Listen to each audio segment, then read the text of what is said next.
A $6 boba tea contains roughly 55 cents of actual ingredients. That looks like a 90% margin business. It is not.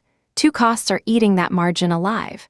The actual profit is hiding in two places, one on the menu and one that is not on the menu at all. Bubble tea is a $3.1 billion US market in 2024, growing 8 to 9% annually. About 8,500 US storefronts, mostly independents.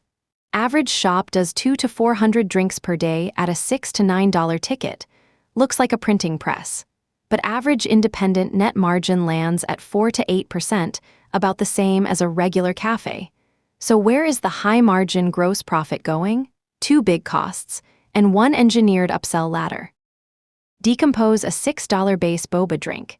Tea leaves and water and sugar, 18 cents. Milk or non-dairy creamer, 12 cents. Ice, 4 cents. Tapioca pearls, 15 cents.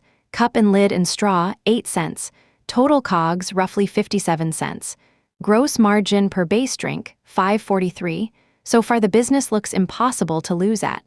Now add the costs that do not appear on the menu. Rent for a typical 800 square foot urban shop, $8,000 to $15,000 a month. Divide by 9,000 monthly drinks at $6 a piece, roughly $110 to $165 of rent per drink. Labor, 3 to 4 workers per shift at $15 to $18 an hour fully loaded.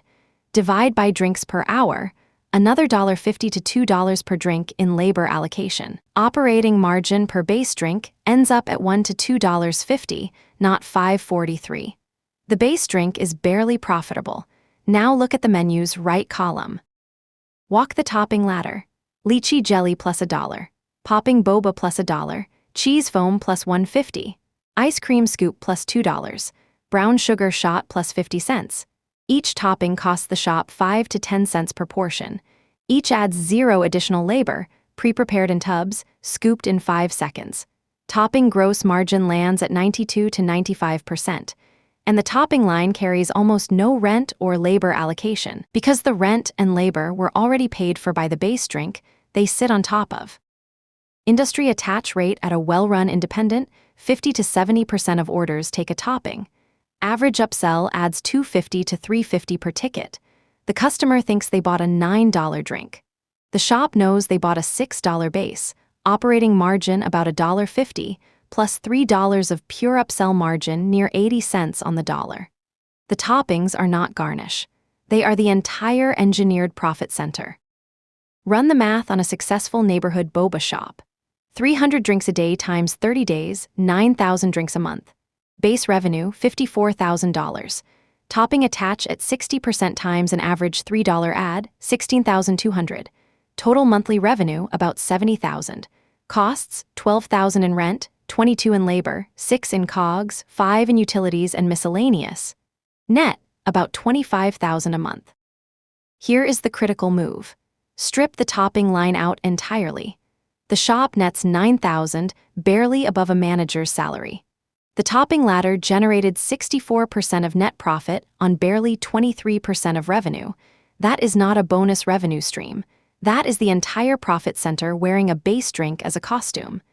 Now the second hidden revenue line that nobody talks about. Successful boba shops with established Taiwan import supplier relationships resell pearls and syrups and packaging to smaller neighborhood shops, Asian markets, and other startup boba operations that piggyback on the supply chain.